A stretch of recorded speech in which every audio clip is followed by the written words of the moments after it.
காதலில் இருப்பவர்கள் காதல் கசக்கத் தொடங்கும் போது ஏற்படும் மனச்சிக்கலால் பல தவறான முடிவுகளை எடுத்து விடுகின்றனர். தங்களை துன்புறுத்திக் கொள்பவர்கள் ஒருபுறம் என்றால், தான் காதலித்த நபரையே கடும் துயருக்குள்ளாக்கும் நபர்களும் எண்ணிக்கையில் அதிகமாகவே இருக்கின்றனர். அப்படி தனது காதலியிடம் இளைஞர் ஒருவர் செய்த வெறிச்செயல் மதுரை மக்களை திகைப்புக்குள்ளாக்கியிருக்கிறது. யார் அந்த இளைஞர்? அவர் அப்படி என்ன செய்தார்? பார்க்கலாம்.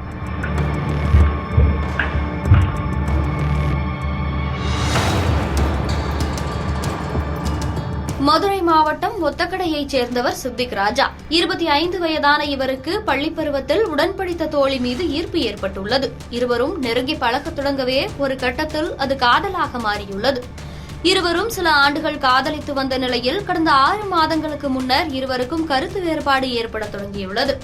இதனால் அடிக்கடி இருவருக்கும் வாக்குவாதம் ஏற்படவே இதற்கு மேல் சித்திக் ராஜாவுடன் தனது காதலை தொடர முடியாது என்று எண்ணிய அவரின் தோழி அவரிடம் பேசுவதை குறைத்துக் கொண்டுள்ளார்.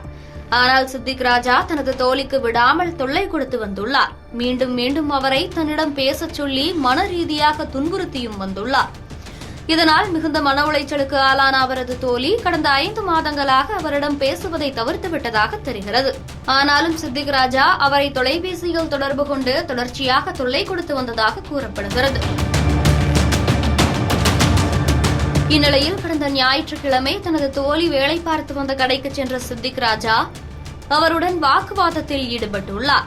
அத்தோடு மட்டுமல்லாது ஒரு கட்டத்தில் அவரை கொலை வெறியுடன் தாக்கத் தொடங்கியுள்ளார். இதனை கண்ட அவருடன் வந்திருந்த நண்பர் சித்திக்கை தடுத்து நிறுத்தி அங்கிருந்து புறப்பட்டுச் சென்றுள்ளனர். இளம்பெண்ணின் கூச்சல் சத்தம் கேட்டு ஓடி வந்த அக்கம் பக்கத்தினர் அவரை மீட்டு சிகிச்சைக்கு அனுப்பி வைத்துள்ளனர். இது அங்கிருந்த சிசிடிவி காட்சியில் பதிவாகியிருந்துள்ளது. அதன் அடிப்படையில் இச்சம்பவம் குறித்து வழக்கு பதிவு செய்த ஒத்தக்கடை போலீசார் சிசிடிவி காட்சிகளின் அடிப்படையில் விசாரணை மேற்கொண்டு வருகின்றனர்.